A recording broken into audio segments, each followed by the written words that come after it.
श्रीराम समर्थ. सद्गुरू श्री ब्रह्मचैतन्य गोंदवलेकर महाराज यांचे प्रवचन दिनांक 8 जून. विषयाकडचा ओढा भगवंताकडे लावावा.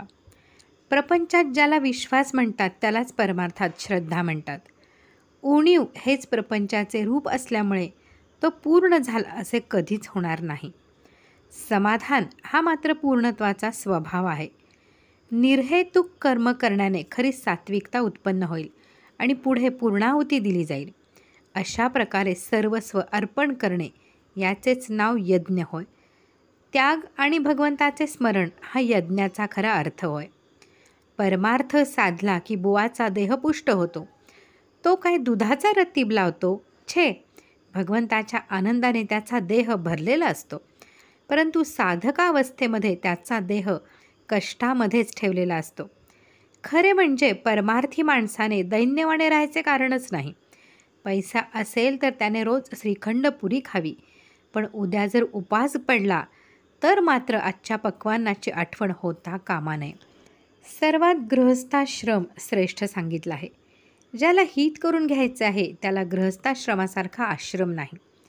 पण लग्न करून सर्व काळ विषयात घालवू लागलो आणि प्रपंचाची कर्तव्ये करायची राहिली तर मग लग्न करून काय साधले?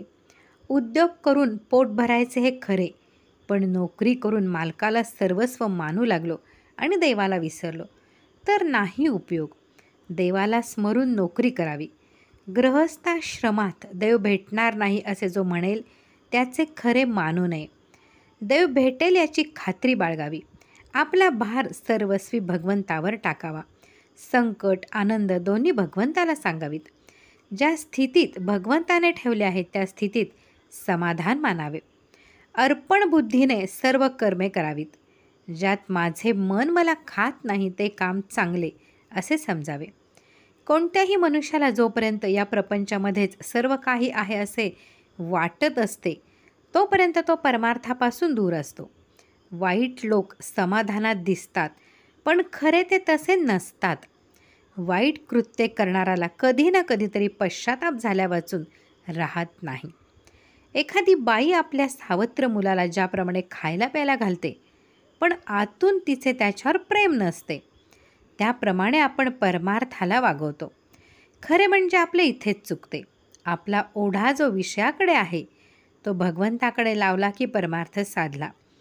ज्याने विषयातले सुख भगवंताकडे लावले म्हणजे भगवंताच्या स्मरणात ज्याला सुखात समाधानाचा लाभ झाला त्याचे जन्माला येऊन खरे कल्याण झाले. आजचे बोधवचन.